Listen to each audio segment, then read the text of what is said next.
É o Evangelho segundo Jesus, o Cristo, o Cordeiro Eterno, aquele em quem, para quem, todas as coisas foram criadas e existem e subsistem.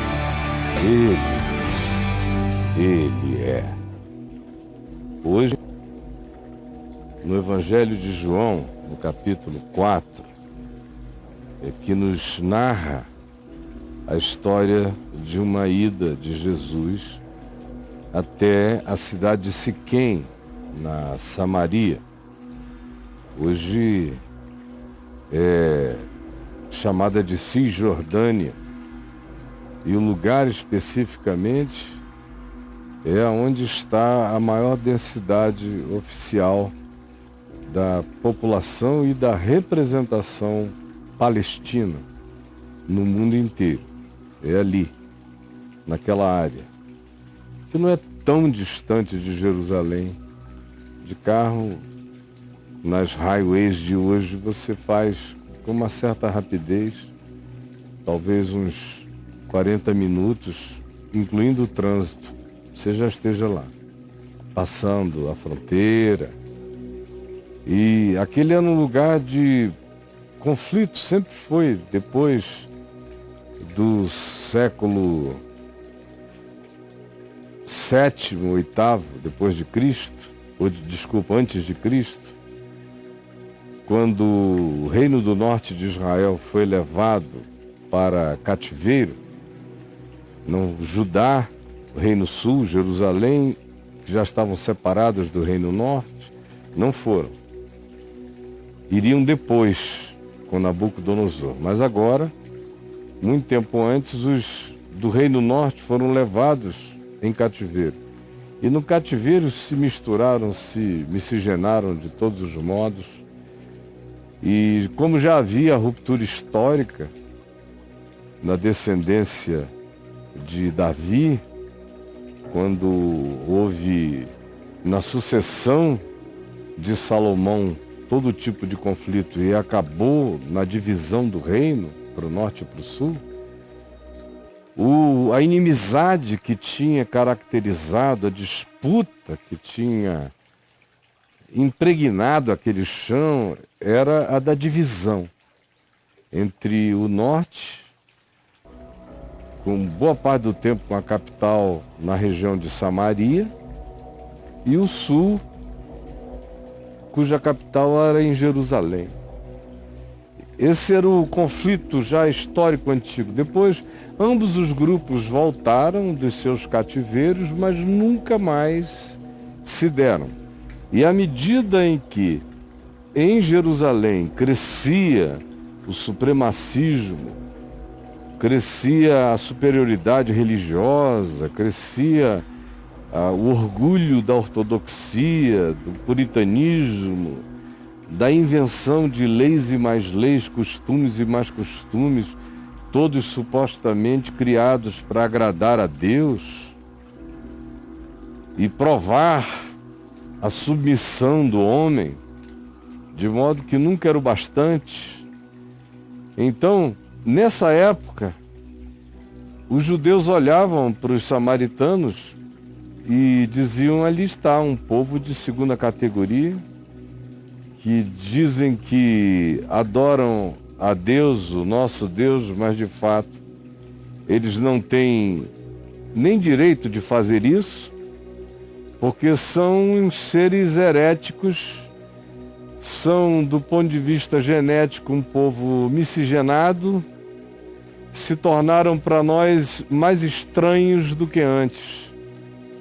E aí passaram a ser interpretados de maneira moral, ética e espiritual, a partir da superioridade do povo religioso de Jerusalém, olhando lá para baixo, para aquela capital da Samaria, dos samaritanos, que coincidentemente hoje também é o lugar da capital dos palestinos. Mesma geografia, o mesmo dessentimento, ressentimento e em muitos o espírito de beligerância.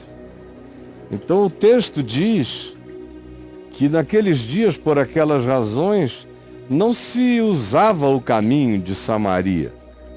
Era um caminho a ser evitado por um judeu, e Jesus era judeu, nascido em Belém da Judéia, da descendência do rei Davi.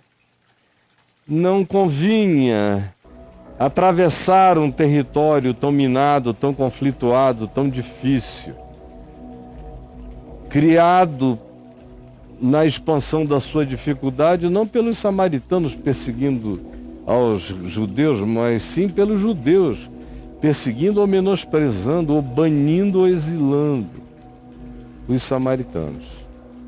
Jesus, no entanto, imagina e pensa que para ele era necessário atravessar a Samaria, para ele, Jesus.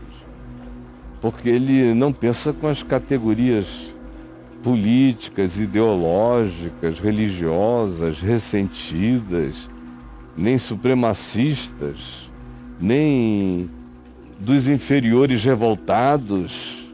Não. Isso é coisa de vocês caídos, é o que o Evangelho diz. Isso é, de fato, o pior do instinto animal que se transformou em algo maior do que a predatoriedade da besta. Vocês superaram todos os critérios de existência predatória, diz o Senhor. Portanto, Jesus achava que era necessário atravessar a Samaria por outras razões. Tinha a ver com que o encontro humano iria favorecer. É o que diz o verso 4 do capítulo 4. Era-lhe necessário atravessar a província de Samaria, e ele atravessou, chegou até a fonte de Jacó, e ele estava cansado da viagem a pé que ele vinha fazendo, já longa. E ele estava no maior calor do dia, e teve sede. E, cansado da viagem, se assentou junto à fonte que Jacó tinha aberto naquela cidade de Siquém há muito tempo atrás. Assentara-se e ali ficara. E era meio-dia. Então veio uma mulher samaritana tirar água ao meio-dia, na solidão do dia. E disse-lhe Jesus, porque ela estava com um cântaro para baixar e puxar a água. Jesus disse, me dá de beber, deixa eu beber um pouco dessa água. Dá-me de beber. E ele disse isso porque os seus discípulos tinham ido à cidade para comprar alimentos. Ou seja, essa explicação de Pedro aqui antecipa a pergunta de por que ele não pediu só o cântaro emprestado e ele tirou a água. Hoje em dia as questões que são suscitadas são diferentes. O pessoal não pensa em como eram os costumes humanos há 2000 anos atrás, e as parcimônias e outras coisas mais. De modo que Jesus não foi nem um pouco parcimonioso aqui. E pede água direto da mulher mesmo, me serve. Você poderia? Na realidade, ele nem pergunta, ele afirma, ele diz, dá-me de beber. Dá-me de beber. Porque os seus discípulos tinham ido à cidade comprar alimentos. Senão eles mesmos já tinham apanhado, já tinham se antecipado, estaria todo mundo bebendo água, estava todo mundo com sede. E Jesus disse à mulher, me dá de beber. Então a mulher respondeu, a samaritana, como é que um judeu, como tu és judeu, estás pedindo de beber a mim, que sou uma mulher samaritana? Por causa desse ódio, dessa inimizade secular que havia entre os irmãos que tinham se afastado, entre o reino sul e o reino norte do mesmo Israel. Como Isso não acontece. Não acontece de um judeu pedir ajuda.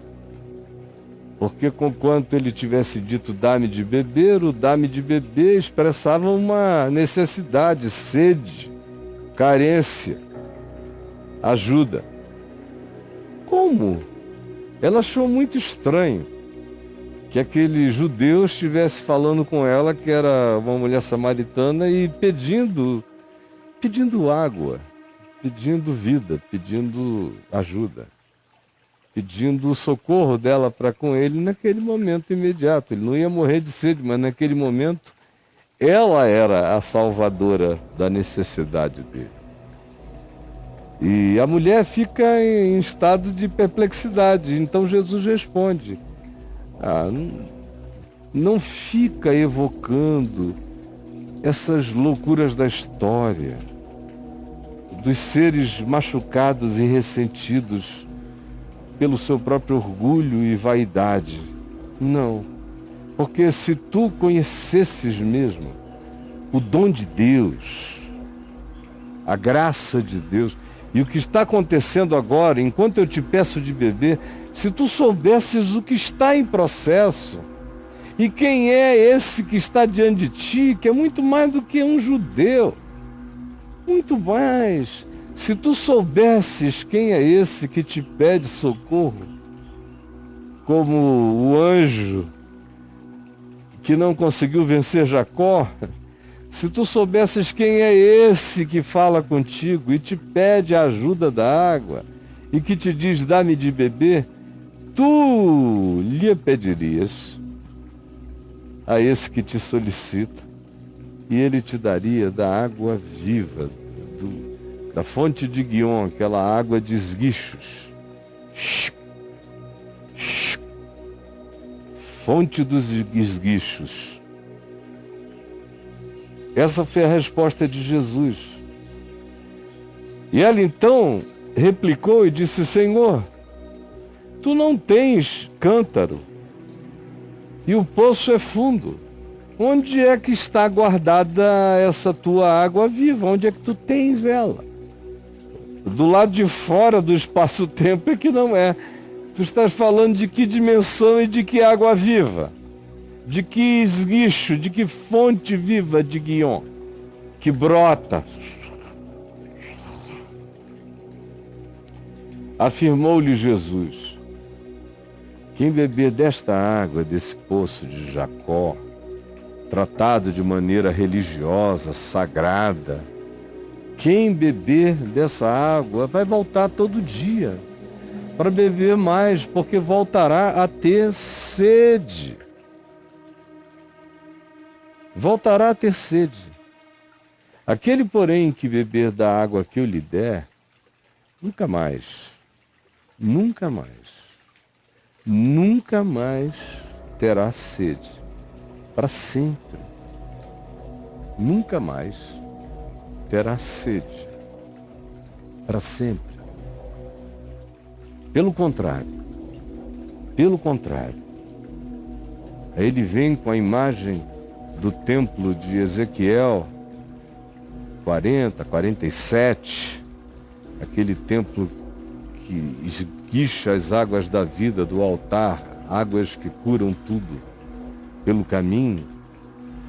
É esse mesmo espírito que depois Jesus vai explicitar mais adiante no correr da história e da narrativa. Não desta, mas de uma outra, já no fim do seu período de vida e de testemunho humano. Então, Jesus disse a ela: quem beber desta água tornará a ter sede. Aquele, porém, que beber da água que eu lhe der, nunca mais terá sede para sempre. Pelo contrário, se cumprindo a profecia de Ezequiel 47, a água que eu lhe der será nele uma fonte a jorrar para a vida eterna. Disse-lhe a mulher, a samaritana, só os dois sentados à beira do poço, no maior calor do dia: Senhor, dá-me dessa água. É interessante que, em momento algum, houve espaço para a mulher parar, porque a sede dela que era inimaginável. Ela não conseguiu mais parar. Quando Jesus disse, eu tenho água viva, ela não conseguiu mais parar. O assunto de como tirar água do poço de Jacó, ou disso ou daquilo, acabou. Jesus perdeu a sede. E a mulher disse, é aqui que eu vou beber. Esse assunto sai. Essa questão desaparece. A mulher pede daquela água sempre.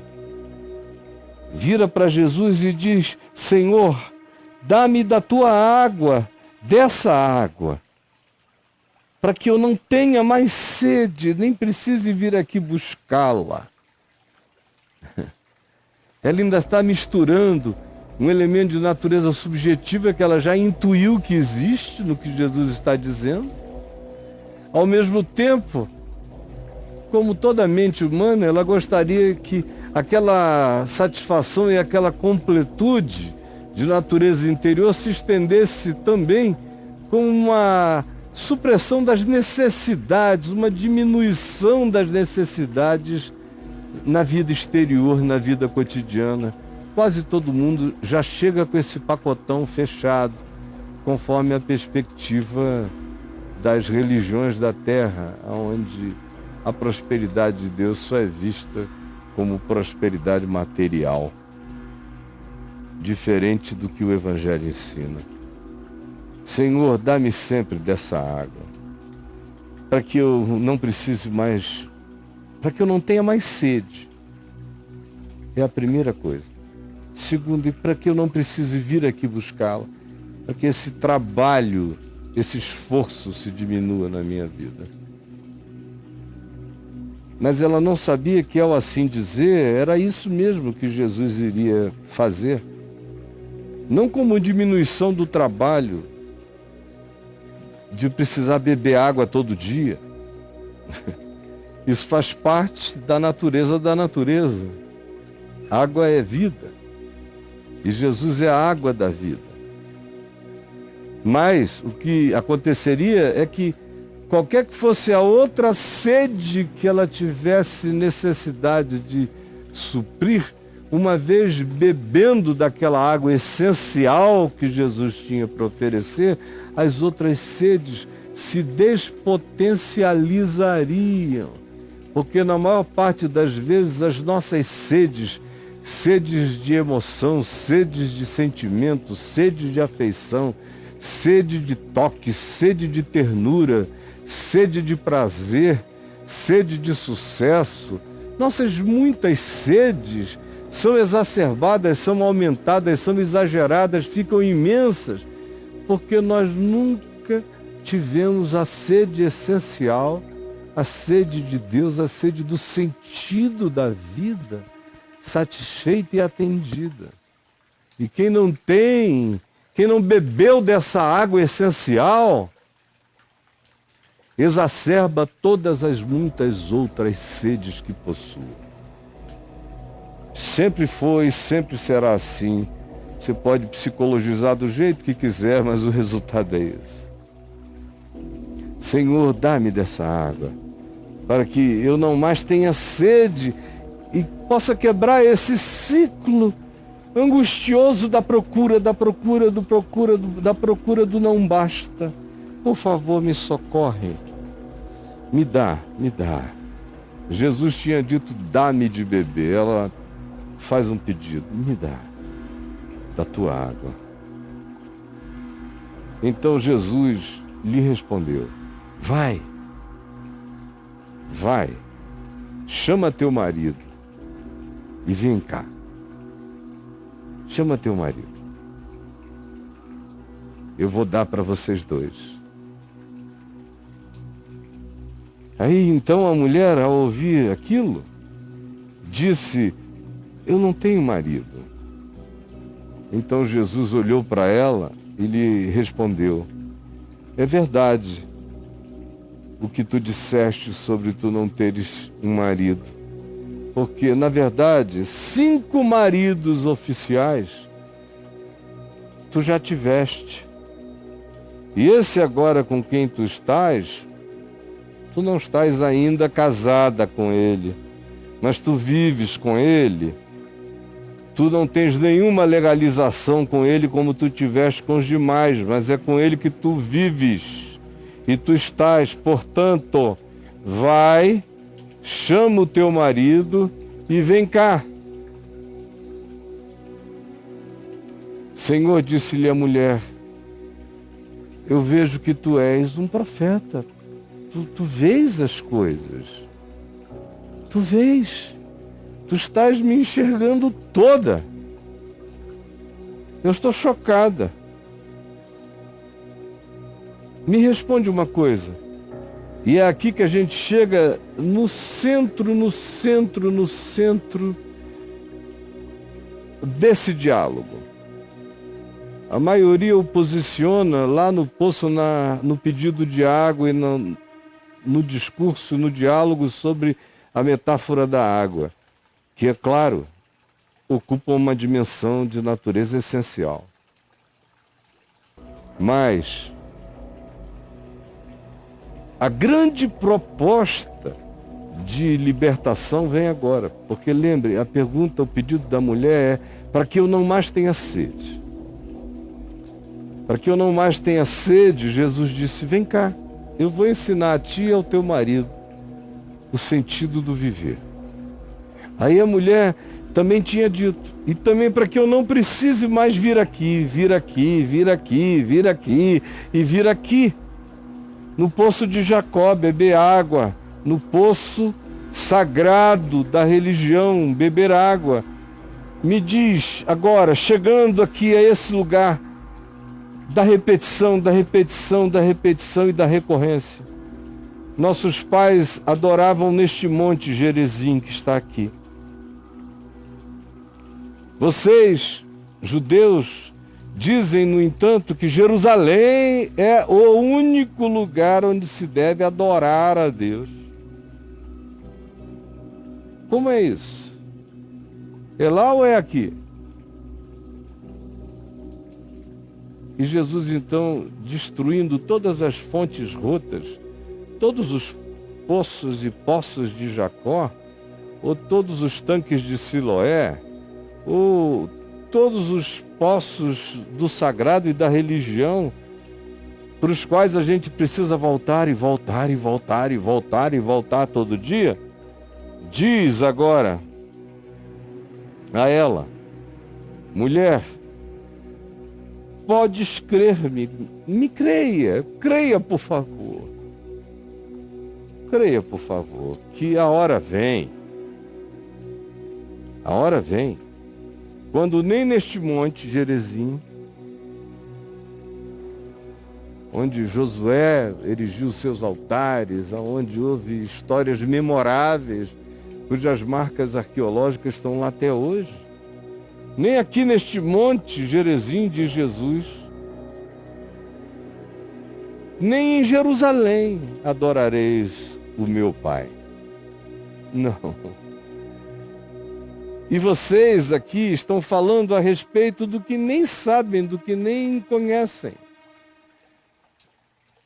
Porque os judeus têm inegavelmente mais percepção das Escrituras do que vocês. Porque eles, pelo menos, sabem que a salvação vem daquela linhagem dos judeus. Mas vem a hora, volta Jesus a falar com a mulher, e já chegou.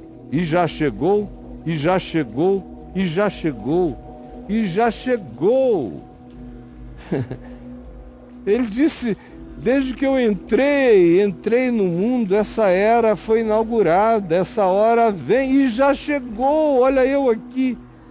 Quando os verdadeiros adoradores adorarão ao meu Pai em espírito, não mais em Jerusalém, nem no Monte Gerizim. Eu estou indo a Jerusalém daqui a alguns poucos dias, dia 22. Mas eu não vou lá adorar. Eu sou o santuário, o Espírito Santo habita em mim, eu vivo com Ele, nele. O cultuo em mim, o lugar onde se deve adorar é em mim, é em espírito. É em mim com verdade, com sinceridade. É em mim. Não é em Jerusalém. Jerusalém não tem nenhuma importância espiritual para mim. Se eu nunca mais botar o pé lá, nada vai mudar na minha vida. Para mim, Jerusalém tem outras importâncias. É uma viagem de pedagogia, de ensino, de dimensionamento das coisas, de busca de compreensão como os homens da época e da hora viam, entendiam, percebiam e anunciavam as coisas. É como quem entra num portal tridimensional carregando um elemento da quarta dimensão, que é a sua compreensão em Cristo. É assim que eu vou lá, só por isso. Todo ano também eu tento ir ao Monte Gerizim, gosto de ir a Siquém. Este ano irei, se Deus quiser. Mas não vou adorar. Eu sou adoração a Ele, em Cristo, o meu Senhor. Então, não há um lugar onde se deve adorar, exceto o ser que pode adorar, que é aquele que adora, porque anda com consciência da dimensão espiritual e dos valores espirituais e vive na busca da verdade, da sinceridade no seu próprio coração, para com Deus e para com o seu próprio. Esses são os adoradores. E essa hora chegou, Jesus disse. Aliás, nunca foi de outro modo, sempre foi assim. Só que agora, olha para mim. Deus está aqui. Essa hora chegou. Quando os verdadeiros adoradores adorarão o meu Pai em espírito e em verdade, porque esses são os únicos dos quais Deus espera e recebe a adoração. São os únicos que não são filhos de Jerusalém, nem do Monte Gerizim, não são fruto de nenhum ambiente, não são patrocinados por nenhuma abóbada de construção humana. Eles são o santuário. Deus habita neles. Então, a hora já chegou e os adoradores que Deus procura, e guarde essa palavra procura para seus adoradores, são esses. Porque Deus é espírito. Pervade tudo, está em tudo, age por meio de todos. Deus é espírito,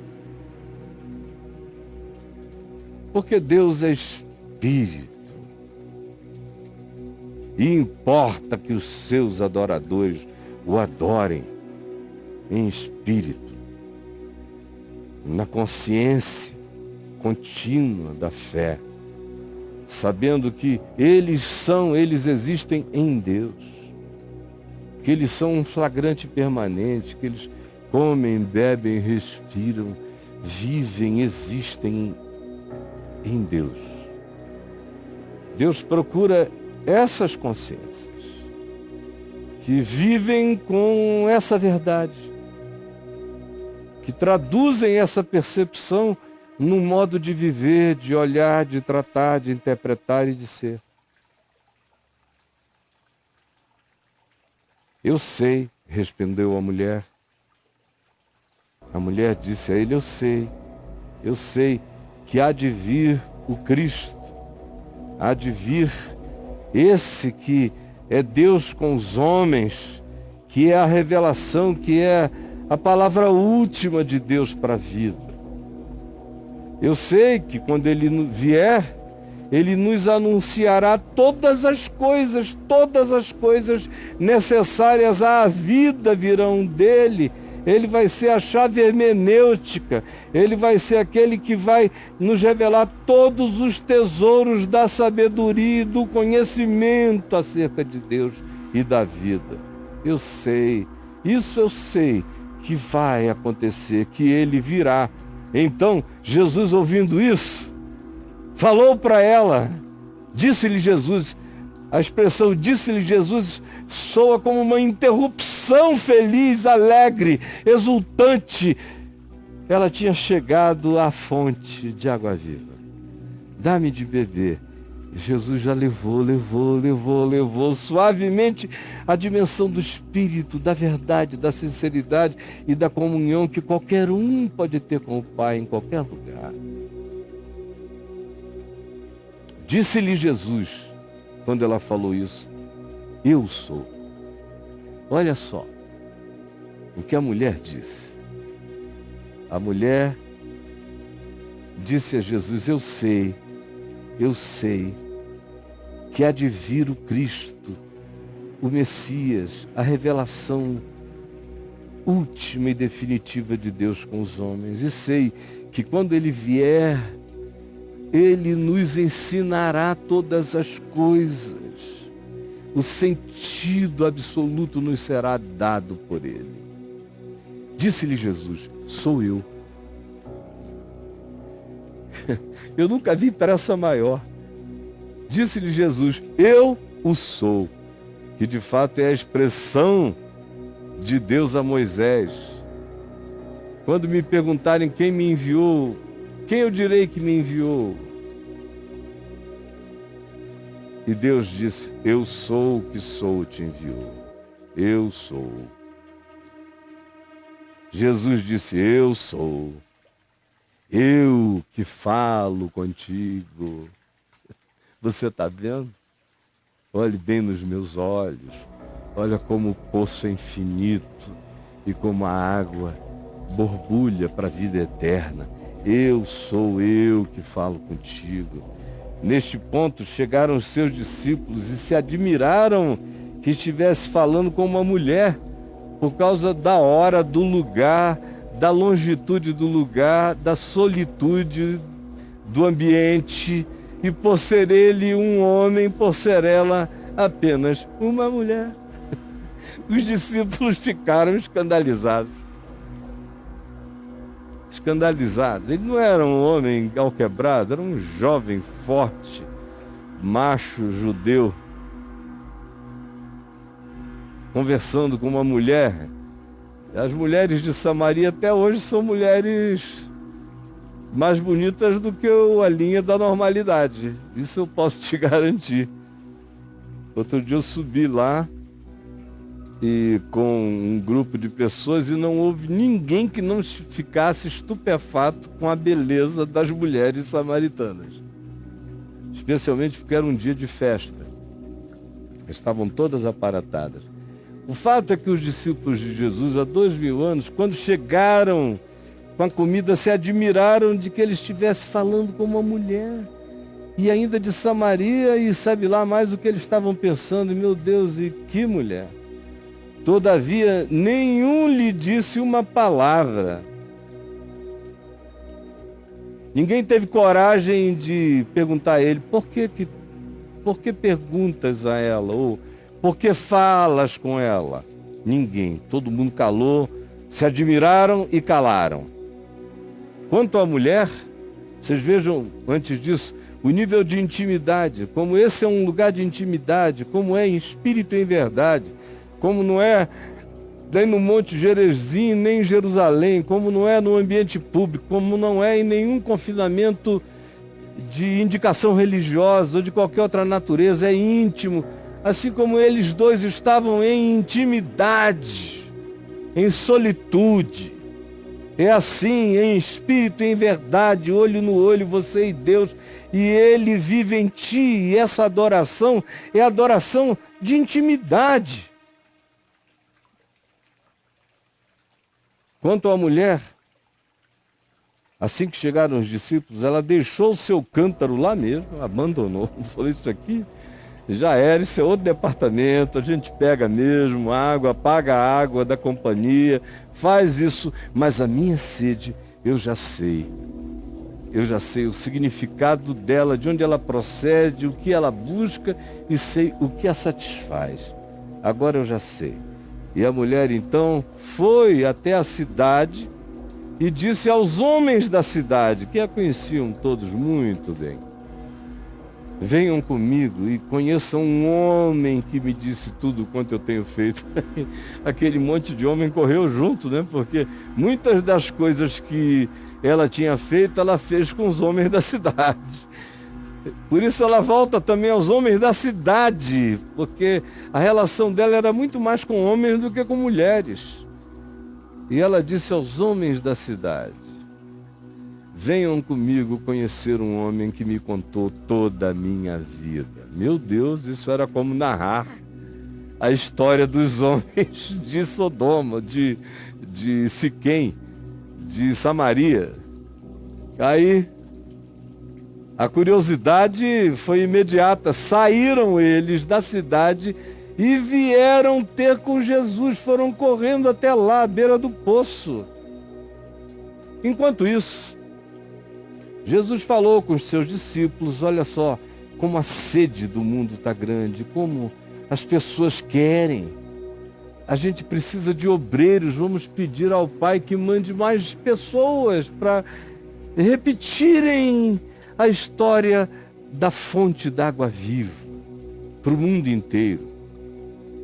Então, o verso 39 continua a narrativa dos samaritanos com Jesus e diz o seguinte: muitos samaritanos daquela cidade creram em Jesus, os que correram até lá e começaram a conversar com ele, os que foram levados pela mulher que disse: ó, ele sabe tudo de mim, deve saber da gente, e venham conhecê-lo. Muitos foram e creram. Em virtude do testemunho da mulher que anunciara tudo que ela dissera. Ele me disse tudo quanto eu tenho feito. Eles foram, começaram a conversar com ele e o coração deles foi crendo. Vindo, pois, os samaritanos ter com Jesus, pediam-lhe que permanecesse com ele, e ficou ali com eles, com aquela mulher, com o marido que não era marido, com os homens da cidade, com todos eles ficou Jesus mais 2 dias. E muitos outros ali, naquele ambiente da chamada religião da heresia, segundo o ponto de vista dos judeus, muitos outros creram nele por causa da sua palavra, de como ele tratava as pessoas, o que ele dizia, como ele ia ao cerne, ao âmago do coração e da vida. Muitos creram e diziam agora eles próprios: a mulher que primeiro os chamara para conhecerem a Jesus, já agora eles 2 dias depois diziam à mulher: já agora não é pelo que tu nos disseste que nós cremos nele. Porque muitas vezes a fé vem por causa de um testemunho, ou por causa de alguém que, em tendo experimentado certa graça, provoca em nós, no mínimo, uma curiosidade espiritual. E a gente vem e muitos ficam e creem. Já agora não é pelo que tu nos disseste que nós cremos nele, mas porque nós mesmos temos ouvido. E agora nós mesmos, no nosso coração, sabemos que este é verdadeiramente o Salvador do mundo. É esse que a humanidade inteira precisa e que nós precisamos. Jesus está aqui, dito, narrado, contado, explicado. E eu peço que agora o teu Espírito faça aquilo que nada pode fazer. Que aplique essa palavra e traga revelação de todas as naturezas, perspectivas e percepções para todos aqueles que a ouviram. Eu sei que vai ser assim, eu sei, porque eu tenho visto milhões de vezes que assim é porque assim fazes. Em teu nome, Jesus, em teu nome.